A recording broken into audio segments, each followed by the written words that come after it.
आञ्जनेय भुजंग स्तोत्रम्। श्री गणेशाय नमः। प्रसन्नाङ्गरागं प्रभाकाञ्चनाङ्गं जगद्भीतिशौर्यं तुषाराद्रिधैर्यं त्रिणीभूतहेतिं रणोद्यद्विभूतिं भजे वायुपुत्रं पवित्राप्तमित्रं भजे पावनं भावनानित्यवासं भजे बालभानु प्रभाचारुभासं भजे चन्द्रिका कुन्दमन्दारहासं भजे सन्ततं रामभूपालदासं भजे लक्ष्मण प्राणरक्षातिदक्षं भजे तोषितानेकगीर्वाणे पक्षं भजे घोरसङ्ग्रामसीमा हताक्षं भजे रामनामातिसम्प्राप्तिरक्षं कृताभिलनाधक्षितक्षिप्तपादं घनक्रान्तभृङ्गं कटिस्थोरुजङ्घं वियद्वाप्तकेशं भुजाश्लेषिताक्षं जयस्त्रीसमेतं भजे रामदूतं चलद्वालघातं भ्रमचक्रवालं कठोराट्टहासं प्रभिन्नाब्जजाण्डं महासिंहनादा द्विषेणत्रिलोकं भजे चाञ्जनेयं प्रभुवज्रकायं रणे भीषणे मेघनादे सनादे सरोषे समारोपणामित्रमुखे खगानां घनानां सुराणां च मार्गे नटन्तं समन्तं हनुमन्तमीडे घनद्रत्नजम्भारिदम्भोलिभारं घनद्यन्तनिर्धूतिकालोग्रदन्तं पदाघातभीताब्धिभूतादिवासं रणच्छोडिदच्छं भजे पिङ्गलाक्षं महाग्राहपीडां महोत्पातपीडां महारोगपीडां महातीव्रपीडां हरत्यस्तु ते पादपद्मानुरक्तो नमस्ते कपिश्रेष्ठ रामप्रियाय जराभारतो भूरिपीडां शरीरे निराधारणारूढगाढ प्रतापी भवत्पादभक्तिं भवद्भक्तिरक्तिं कुरु श्री हनुमत्प्रभो मे दयालो महायोगिनो ब्रह्मरुद्रादयो वा न जानन्ति तत्त्वं निजं राघवस्य कथं ज्ञायते माद्यसे नित्यमेव प्रसीद प्रभो वानरेन्द्रो नमस्ते नमस्ते महासत्त्ववाहाय तुभ्यं नमस्ते महावज्रदेहाय तुभ्यं नमस्ते परिभूत सूर्याय तुभ्यं नमस्ते कृतामर्त्यकार्याय तुभ्यं नमस्ते सदा ब्रह्मचर्याय तुभ्यं नमस्ते सदा वायुपुत्राय तुभ्यं नमस्ते सदा पिङ्गलाक्षाय तुभ्यं नमस्ते सदा रामभक्ताय तुभ्यं हनुमद्भुजङ्ग प्रयातं प्रभाते प्रदोषेऽपि वा चार्धरात्रेऽपि मर्त्यः पठन्नाशतोऽपि प्रमुक्तो घजालो सदा सर्वदा रामभक्तिं प्रयाति प्रसन्नाङ्गरागं प्रभाकाञ्चनाङ्गं जगद्भीतिशौर्यं तुषाराद्रिधैर्यं त्रिणीभूतहेतिं रणोद्यद्विभूतिं भजे वायुपुत्रं पवित्राप्तमित्रं भजे पावनं भावनानित्यवासं भजे बालभानु प्रभाचारुभासं भजे चन्द्रिका कुन्दमन्दारहासं भजे सन्ततं रामभूपालदासं भजे लक्ष्मण प्राणरक्षातिदक्षं भजे तोषितानेकगीर्वाणे पक्षं भजे घोरसङ्ग्रामसीमा हताक्षं भजे रामनामातिसम्प्राप्तिरक्षं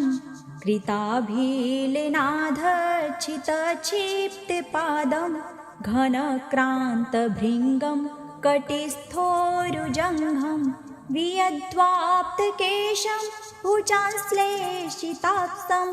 जयश्रीसमेतं भजे रामदूतं चलद्वालघातं भ्रमचक्रवालं कठोराट्टहासं प्रभिन्नाब्जजाण्डं महासिंहनादा द्विषेणत्रिलोकं भजे चाञ्जनेयं प्रभुवज्रकायं रणे भीषणे मेघनादे सनादे सरोसे समारोपणामित्रमुखे खगानां घनानां सुराणां च मार्गे नटन्तं समन्तं हनुमन्तमीडे घनद्रत्नजम्भारिदम्भोलिभारं घनद्यन्तनिर्धूतिकालोग्रदन्तं पदाघातभीताब्धिभूतादिवासं रणच्छोडिदच्छं भजे पिङ्गलाक्षं महाग्राहपीडां महोत्पातपीडां महारोगपीडां महातीव्रपीडां हरत्यस्तु ते पादपद्मानुरक्तो नमस्ते कपिश्रेष्ठ रामप्रियाय जराभारतो भूरि पीडां शरीरे निराधारणारूढगाढ प्रतापी भवत्पादभक्तिं भवद्भक्तिरक्तिं कुरु श्रीहनुमत्प्रभो मे दयालो महायोगिनो ब्रह्मरुद्रादयो वा न जानन्ति तत्त्वं निजं राघवस्य कथं ज्ञायते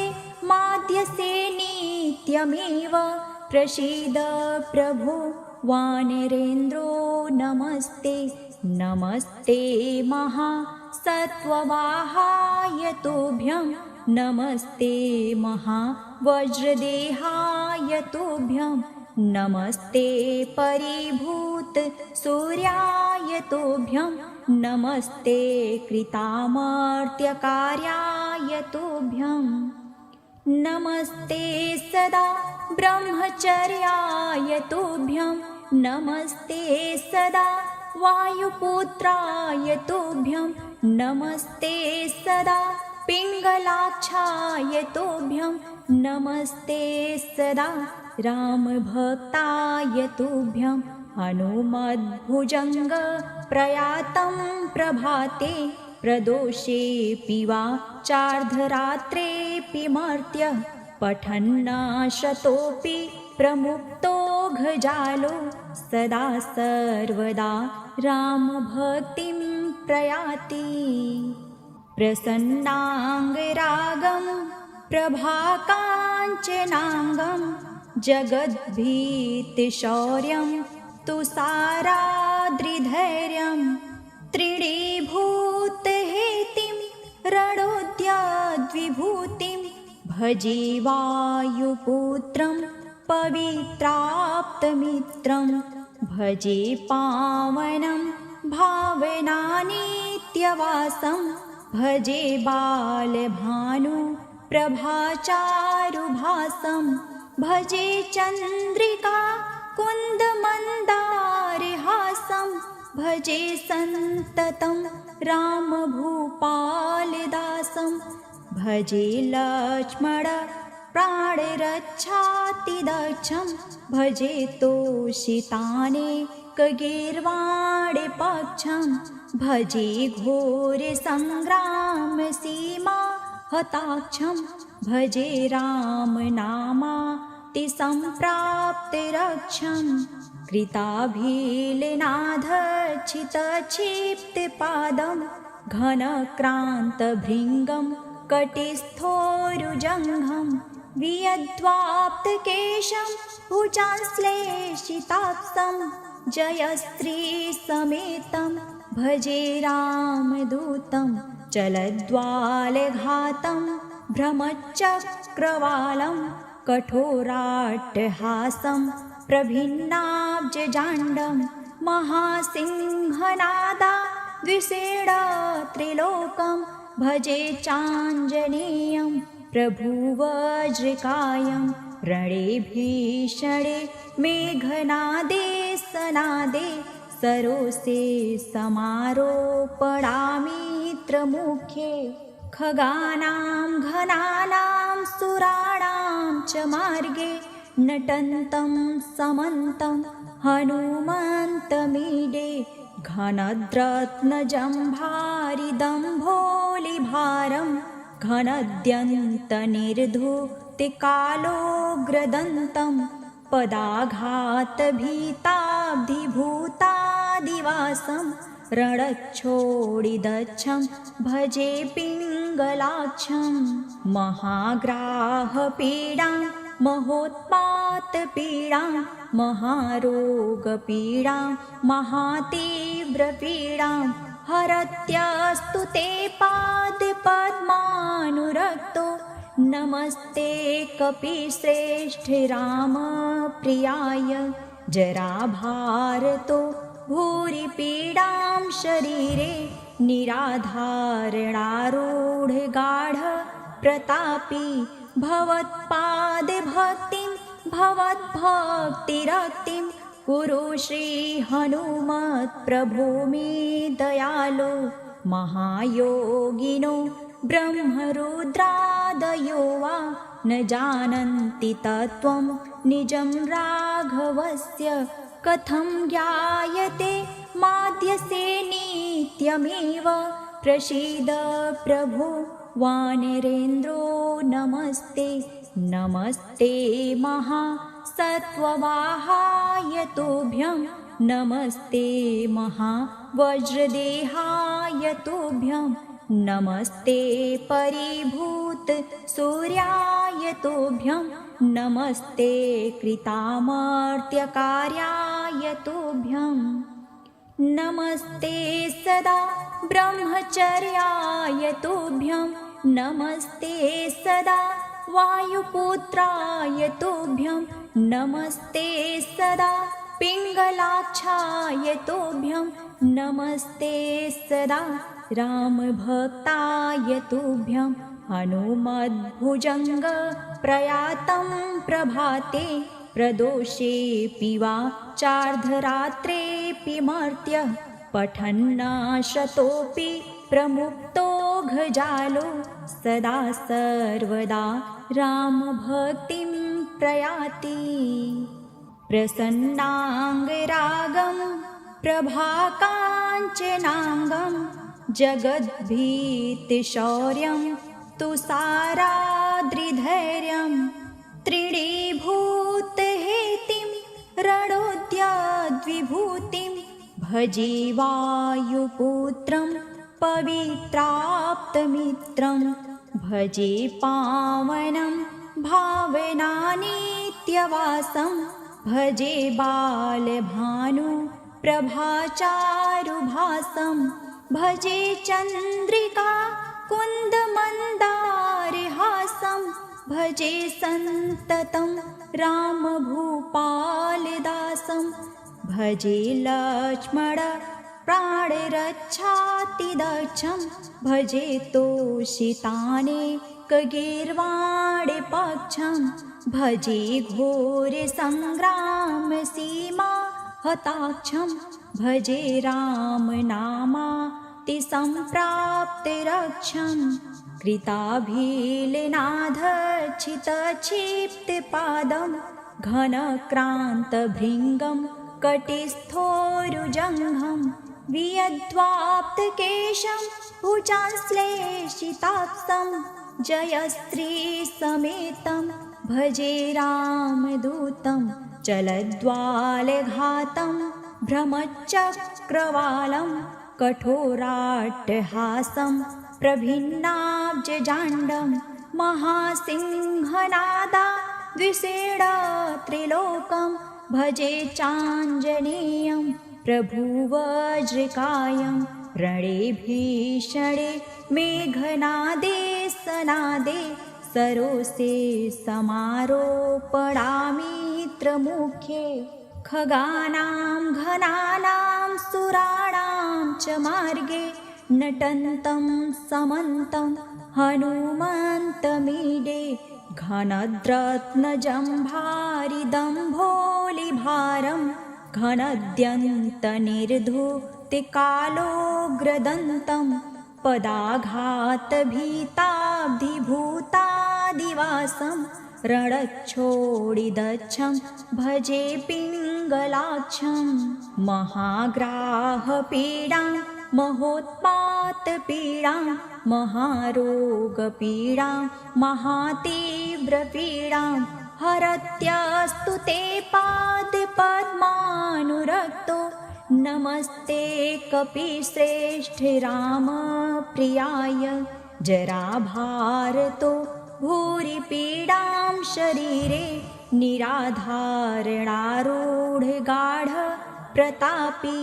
भवत्पादभक्तिं भवद्भक्तिरक्तिं कुरु श्रीहनुमत्प्रभो मे दयालो महायोगिनो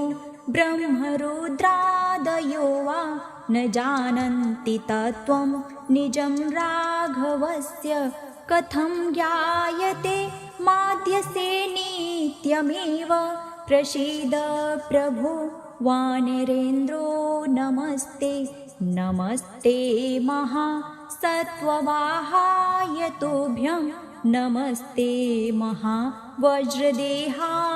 तुभ्यं नमस्ते परिभूत सूर्याय तुभ्यं नमस्ते कृतामर्त्यकार्याय तुभ्यं नमस्ते सदा ब्रह्मचर्याय तुभ्यं नमस्ते सदा वायुपुत्राय तुभ्यं नमस्ते सदा पिङ्गलाक्षाय तुभ्यं नमस्ते सदा रामभक्ताय तुभ्यं हनुमद्भुजङ्ग प्रयातं प्रभाते प्रदोषेऽपि वा चार्धरात्रेऽपि मर्त्य पठन्नाशतोऽपि प्रमुक्तो घजालो सदा सर्वदा रामभक्तिं प्रयाति प्रसन्नाङ्गरागं प्रभाकाञ्चनाङ्गं जगद्भीतिशौर्यं तुषाराद्रिधैर्यं त्रिणीभूतहेतिं रणोद्यद्विभूतिं भजे वायुपुत्रं पवित्राप्तमित्रं भजे पावनं भावनानित्यवासं भजे बालभानु प्रभाचारुभासं भजे चन्द्रिका कुन्दमन्दारहासं भजे सन्ततं रामभूपालदासं भजे लक्ष्मण प्राणरक्षातिदक्षं भजे तोषितानेकगीर्वाणपक्षं भजे घोरसङ्ग्रामसीमा हताक्षं भजे रामनामातिसम्प्राप्तिरक्षं कृताभिलेनाधर्चितक्षिप्तपादं घनक्रान्तभृङ्गं कटिस्थोरुजङ्घं वियद्वाप्तकेशं भुजाश्लेषिताक्षं जयस्त्रीसमेतं भजे रामदूतं चलद्वालघातं भ्रमचक्रवालं कठोराट्टहासं प्रभिन्नाब्जजाण्डं महासिंहनादा द्विषेणत्रिलोकं भजे चाञ्जनेयं प्रभुवज्रकायं रणे भीषणे मेघनादे सनादे सरोसे समारोपणामित्रमुखे खगानां घनानां सुराणां च मार्गे नटन्तं समन्तं हनुमन्तमीडे घनद्रत्नजम्भारिदम्भोलिभारं घनद्यन्तनिर्धूतिकालोग्रदन्तं पदाघातभीताब्धिभूतादिवासं रणच्छोडिदच्छं भजे पिङ्गलाक्षं महाग्राहपीडां महोत्पातपीडां महारोगपीडां महातीव्रपीडां हरत्यस्तु ते पादपद्मानुरक्तो नमस्ते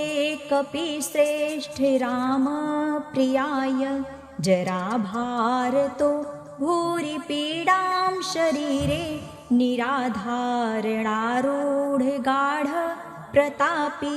भवत्पादभक्तिं भवद्भक्तिरक्तिं कुरु श्रीहनुमत्प्रभो मे दयालो महायोगिनो ब्रह्मरुद्रादयो वा न जानन्ति तत्त्वं निजं राघवस्य कथं ज्ञायते माद्यसे नित्यमेव प्रसीद प्रभो वानरेन्द्रो नमस्ते नमस्ते महासत्त्ववाहाय तुभ्यं नमस्ते महावज्रदेहाय तुभ्यं नमस्ते परिभूत सूर्याय तुभ्यं नमस्ते कृतामर्त्यकार्याय तुभ्यं नमस्ते सदा ब्रह्मचर्याय तुभ्यं नमस्ते सदा वायुपुत्राय तुभ्यं नमस्ते सदा पिङ्गलाक्षाय तुभ्यं नमस्ते सदा रामभक्ताय तुभ्यं हनुमद्भुजङ्ग प्रयातं प्रभाते प्रदोषेऽपि वा चार्धरात्रेऽपि मर्त्यः पठन्नाशतोऽपि प्रमुक्तो घजालो सदा सर्वदा रामभक्तिं प्रयाति प्रसन्नाङ्गरागं प्रभाकाञ्चनाङ्गं जगद्भीतिशौर्यं तुषाराद्रिधैर्यं त्रिणीभूतहेतिं रणोद्यद्विभूतिं भजे वायुपुत्रं पवित्राप्तमित्रं भजे पावनं भावनानित्यवासं भजे बालभानु प्रभाचारुभासं भजे चन्द्रिका कुन्दमन्दारहासं भजे सन्ततं रामभूपालदासं भजे लक्ष्मण प्राणरक्षातिदक्षं भजे तोषितानेकगीर्वाणे पक्षं भजे घोरसङ्ग्रामसीमा हताक्षं भजे रामनामातिसम्प्राप्तिरक्षं कृताभिलनाधक्षितक्षिप्तपादं घनक्रान्तभृङ्गं कटिस्थोरुजङ्घं वियद्वाप्तकेशं भुजाश्लेषिताक्षं जयस्त्रीसमेतं भजे रामदूतं चलद्वालघातं भ्रमचक्रवालं कठोराट्टहासं प्रभिन्नाब्जजाण्डं महासिंहनादा द्विषेणत्रिलोकं भजे चाञ्जनेयं प्रभुवज्रकायं रणे भीषणे मेघनादे सनादे सरोसे समारोपणामित्रमुखे खगानां घनानां सुराणां च मार्गे नटन्तं समन्तं हनुमन्तमीडे घनद्रत्नजम्भारिदम्भोलिभारं घनद्यन्तनिर्धूतिकालोग्रदन्तं पदाघातभीताब्धिभूतादिवासं रणच्छोडिदच्छं भजे पिङ्गलाक्षं महाग्राहपीडां महोत्पातपीडां महारोगपीडां महातीव्रपीडां हरत्यस्तु ते पादपद्मानुरक्तो नमस्ते कपिश्रेष्ठे रामप्रियाय जराभारतो भूरि पीडां शरीरे निराधारणारूढगाढ प्रतापी भवत्पादभक्तिं भवद्भक्तिरक्तिं कुरु श्री हनुमत्प्रभो मे दयालो महायोगिनो ब्रह्मरुद्रादयो वा न जानन्ति तत्त्वं निजं राघवस्य कथं ज्ञायते माद्यसे नित्यमेव प्रसीद प्रभो वानरेन्द्रो नमस्ते नमस्ते महासत्त्ववाहाय तुभ्यं नमस्ते महावज्रदेहाय तुभ्यं नमस्ते परिभूत सूर्याय तुभ्यं नमस्ते कृतामर्त्यकार्याय तुभ्यं नमस्ते सदा ब्रह्मचर्याय तुभ्यं नमस्ते सदा वायुपुत्राय तुभ्यं नमस्ते सदा पिङ्गलाक्षाय तुभ्यं नमस्ते सदा रामभक्ताय तुभ्यं हनुमद्भुजङ्ग प्रयातं प्रभाते प्रदोषेऽपि वा चार्धरात्रेऽपि मर्त्य पठन्नाशतोऽपि प्रमुक्तो घजालो सदा सर्वदा रामभक्तिं प्रयाति प्रसन्नाङ्गरागं प्रभाकाञ्चनाङ्गं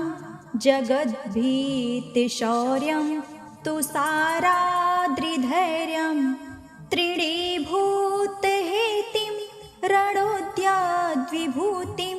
भजे वायुपुत्रं पवित्राप्तमित्रं भजे पावनं भावनानित्यवासं भजे बालभानु प्रभाचारुभासं भजे चन्द्रिका कुन्दमन्दारहासं भजे सन्ततं रामभूपालदासं भजे लक्ष्मण प्राणरक्षातिदक्षं भजे तोषितानेकगीर्वाणे पक्षं भजे घोरसङ्ग्रामसीमा हताक्षं भजे रामनामातिसम्प्राप्तिरक्षं कृताभिलनाधक्षितक्षिप्तपादं घनक्रान्तभृङ्गं कटिस्थोरुजङ्घं वियद्वाप्तकेशं भुजाश्लेषिताक्षं जयश्रीसमेतं भजे रामदूतं चलद्वालघातं भ्रमचक्रवालं कठोराट्टहासं प्रभिन्नाब्जजाण्डं महासिंहनादा द्विषेणत्रिलोकं भजे चाञ्जनेयं प्रभुवज्रकायं रणे भीषणे मेघनादे सनादे सरोसे समारोपणामित्रमुखे खगानां घनानां सुराणां च मार्गे नटन्तं समन्तं हनुमन्तमीडे घनद्रत्नजम्भारिदम्भोलिभारं घनद्यन्तनिर्धूतिकालोग्रदन्तं पदाघातभीताब्धिभूतादिवासं रणच्छोडिदच्छं भजे पिङ्गलाक्षं महाग्राहपीडां महोत्पातपीडां महारोगपीडां महातीव्रपीडां हरत्यस्तु ते पादपद्मानुरक्तो नमस्ते कपिश्रेष्ठे रामप्रियाय जराभारतो भूरि पीडां शरीरे निराधारणारूढगाढ प्रतापी भवत्पादभक्तिं भवद्भक्तिरक्तिं कुरु श्री हनुमत्प्रभो मे दयालो महायोगिनो ब्रह्मरुद्रादयो वा न जानन्ति तत्त्वं निजं राघवस्य कथं ज्ञायते माद्यसे नित्यमेव प्रसीद प्रभो वानरेन्द्रो नमस्ते नमस्ते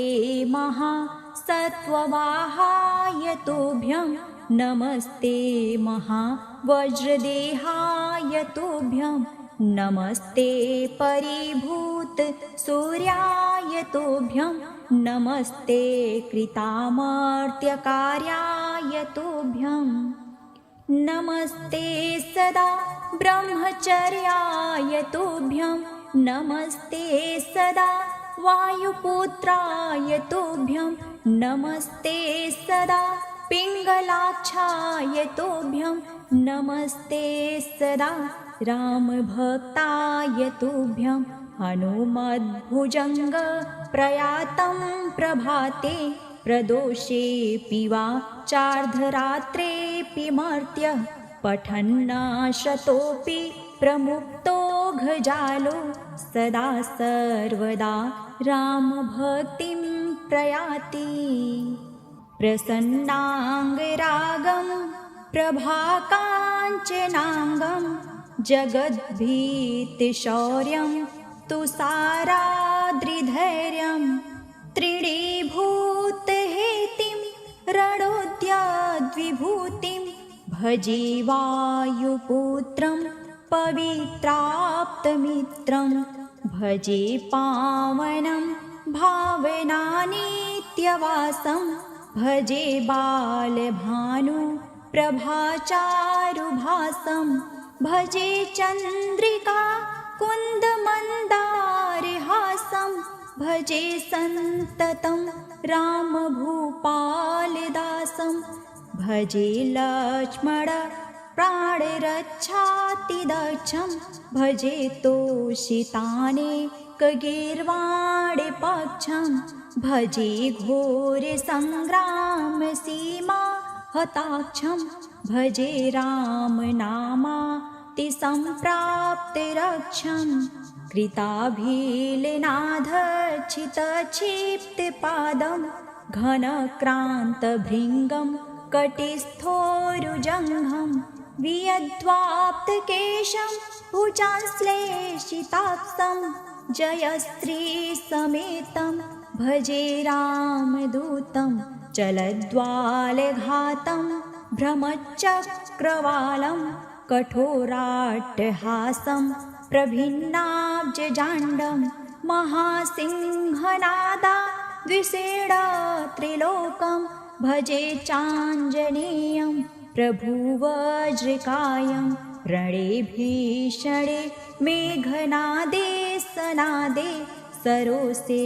समारोपणामित्रमुखे खगानां घनानां सुराणां च मार्गे नटन्तं समन्तं हनुमन्तमीडे घनद्रत्नजम्भारिदम्भोलिभारं घनद्यन्तनिर्धूतिकालोग्रदन्तं पदाघातभीताब्धिभूतादिवासं रणच्छोडिदच्छं भजे पिङ्गलाक्षं महाग्राहपीडां महोत्पातपीडां महारोगपीडां महातीव्रपीडां हरत्यस्तु ते पादपद्मानुरक्तो नमस्ते कपिश्रेष्ठ रामप्रियाय जराभारतो भूरिपीडां शरीरे निराधारणारूढगाढ प्रतापी भवत्पादभक्तिं भवद्भक्तिरक्तिं कुरु श्रीहनुमत्प्रभो मे दयालो महायोगिनो ब्रह्मरुद्रादयो वा न जानन्ति तत्त्वं निजं राघवस्य कथं ज्ञायते माद्यसे नित्यमेव प्रसीद प्रभो वानरेन्द्रो नमस्ते नमस्ते महासत्त्ववाहाय तुभ्यं नमस्ते महावज्रदेहाय तुभ्यं नमस्ते परिभूत सूर्याय तुभ्यं नमस्ते कृतामर्त्यकार्याय तुभ्यं नमस्ते सदा ब्रह्मचर्याय तुभ्यं नमस्ते सदा वायुपुत्राय तुभ्यं नमस्ते सदा पिङ्गलाक्षाय तुभ्यं नमस्ते सदा रामभक्ताय तुभ्यं हनुमद्भुजङ्ग प्रयातं प्रभाते प्रदोषेऽपि वा चार्धरात्रेऽपि मर्त्यः पठन्नाशतोऽपि प्रमुक्तो घजालो सदा सर्वदा रामभक्तिं प्रयाति प्रसन्नाङ्गरागं प्रभाकाञ्चनाङ्गं जगद्भीतिशौर्यं तुषाराद्रिधैर्यं त्रिणीभूतहेतिं रणोद्यद्विभूतिं भजे वायुपुत्रं पवित्राप्तमित्रं भजे पावनं भावनानित्यवासं भजे बालभानु प्रभाचारुभासं भजे चन्द्रिका कुन्दमन्दारहासं भजे सन्ततं रामभूपालदासं भजे लक्ष्मण प्राणरक्षातिदक्षं भजे तोषितानेकगीर्वाणपक्षं भजे घोरसङ्ग्रामसीमा हताक्षं भजे रामनामातिसम्प्राप्तिरक्षं कृताभिलनाधक्षितक्षिप्तपादं घनक्रान्तभृङ्गं कटिस्थोरुजङ्घं वियद्वाप्तकेशं भुजाश्लेषिताक्षं जयस्त्रीसमेतं भजे रामदूतं चलद्वालघातं भ्रमचक्रवालं कठोराट्टहासं प्रभिन्नाब्जजाण्डं महासिंहनादा द्विषीणत्रिलोकं भजे चाञ्जनेयं प्रभुवज्रकायं रणे भीषणे मेघनादे सनादे सरोसे समारोपणामित्रमुखे खगानां घनानां सुराणां च मार्गे नटन्तं समन्तं हनुमन्तमीडे घनद्रत्नजम्भारिदम्भोलिभारं घनद्यन्तनिर्धूतिकालोग्रदन्तं पदाघातभीताब्धिभूतादिवासं रणच्छोडिदच्छं भजे पिङ्गलाक्षं महाग्राहपीडां महोत्पातपीडां महारोगपीडां महातीव्रपीडां हरत्यस्तु ते पादपद्मानुरक्तो नमस्ते कपिश्रेष्ठे रामप्रियाय जराभारतो भूरि पीडां शरीरे निराधारणारूढगाढ प्रतापी भवत्पादभक्तिं भवद्भक्तिरक्तिं कुरु श्रीहनुमत्प्रभो मे दयालो महायोगिनो ब्रह्मरुद्रादयो वा न जानन्ति तत्त्वं निजं राघवस्य कथं ज्ञायते माद्यसे नित्यमेव प्रसीद प्रभो वानरेन्द्रो नमस्ते नमस्ते महासत्त्ववाहाय तुभ्यं नमस्ते महावज्रदेहाय तुभ्यं नमस्ते परिभूत सूर्याय तुभ्यं नमस्ते कृतामर्त्यकार्याय तुभ्यं नमस्ते सदा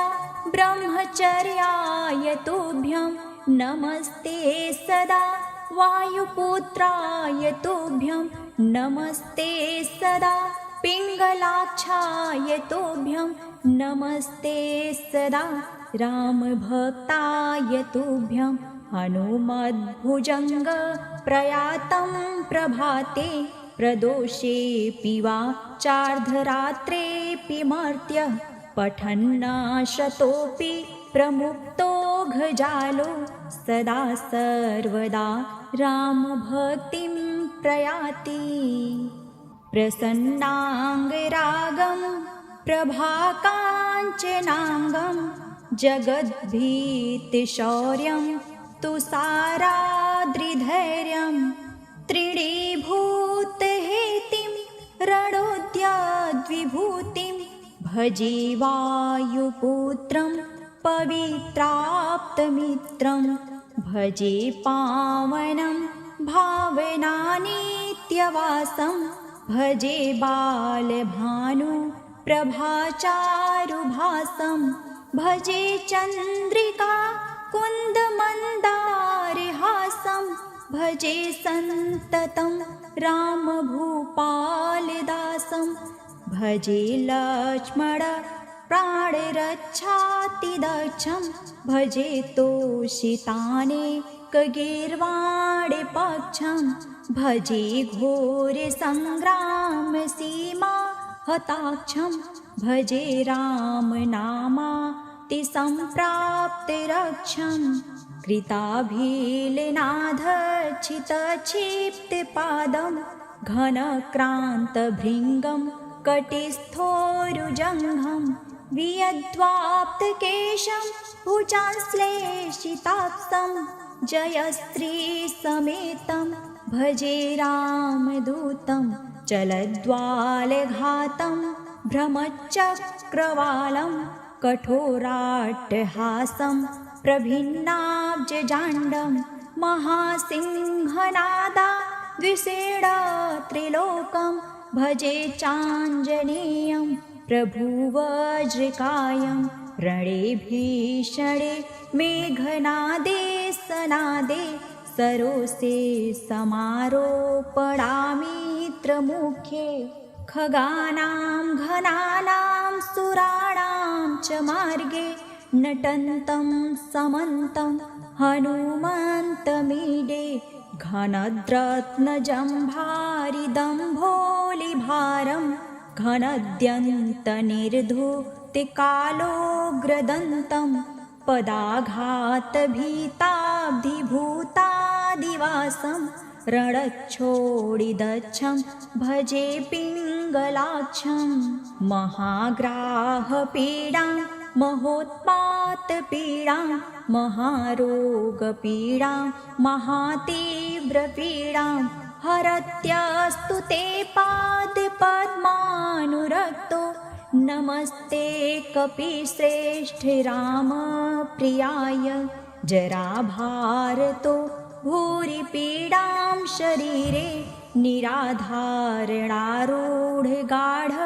प्रतापी भवत्पादभक्तिं भवद्भक्तिरक्तिं कुरु श्री हनुमत्प्रभो मे दयालो महायोगिनो ब्रह्मरुद्रादयो वा न जानन्ति तत्त्वं निजं राघवस्य कथं ज्ञायते माद्यसे नित्यमेव प्रसीद प्रभो वानरेन्द्रो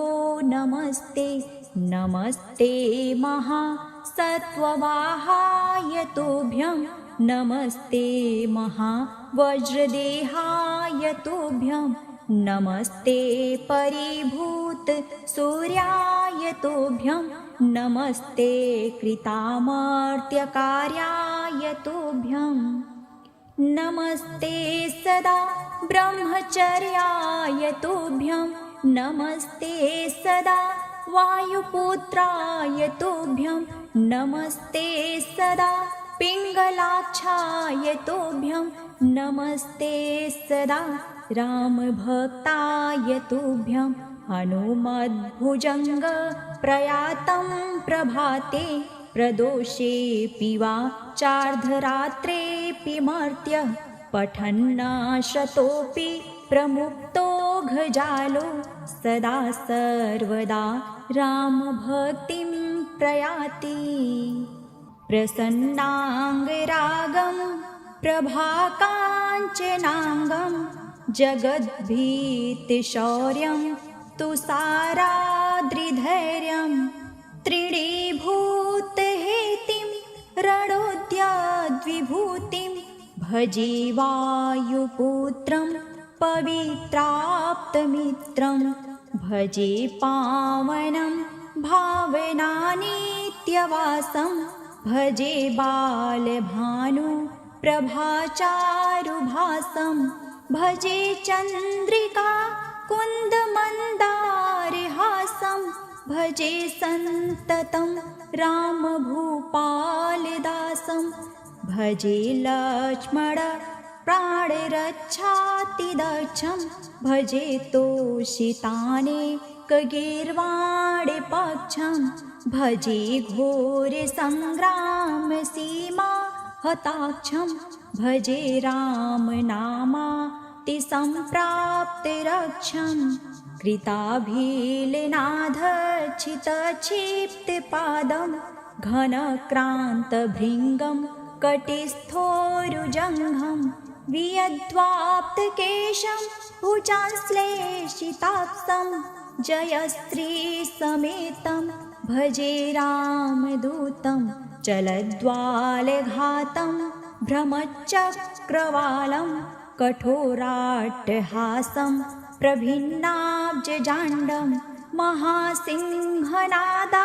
द्विषेणत्रिलोकं भजे चाञ्जनेयं प्रभुवज्रकायं रणे भीषणे मेघनादे सनादे सरोसे समारोपणामित्रमुखे खगानां घनानां सुराणां च मार्गे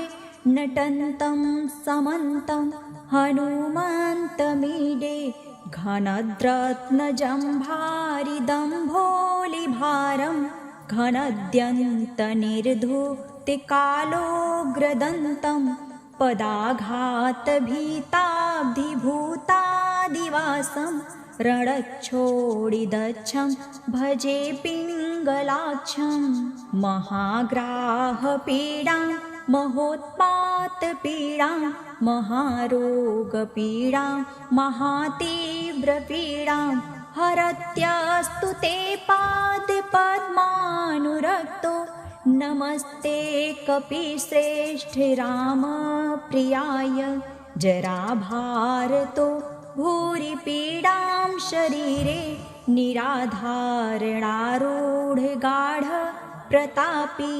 भवत्पादभक्तिं भवद्भक्तिरक्तिं कुरु श्री हनुमत्प्रभो मे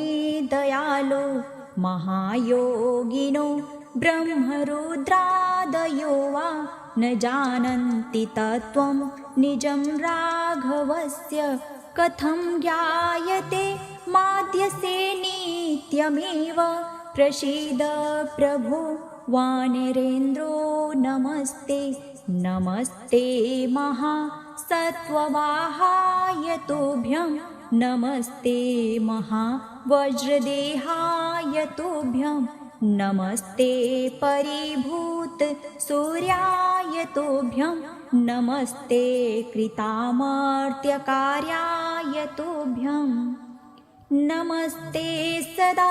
ब्रह्मचर्याय तुभ्यं नमस्ते सदा वायुपुत्राय तुभ्यं नमस्ते सदा पिङ्गलाक्षाय तुभ्यं नमस्ते सदा रामभक्ताय तुभ्यं हनुमद्भुजङ्ग प्रयातं प्रभाते प्रदोषेऽपि वा चार्धरात्रेऽपि मर्त्यः पठन्नाशतोऽपि प्रमुक्तो घजालो सदा सर्वदा रामभक्तिं प्रयाति।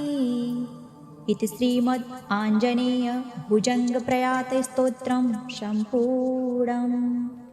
प्रिय भक्तजनों, आपको हमारे द्वारा सुनाए गए हनुमत भुजंग प्रयात स्तोत्र यदि पसंद आए तो इसे शेयर, लाइक व कमेंट में ओम हन हनुमते नमः अवश्य लिखें।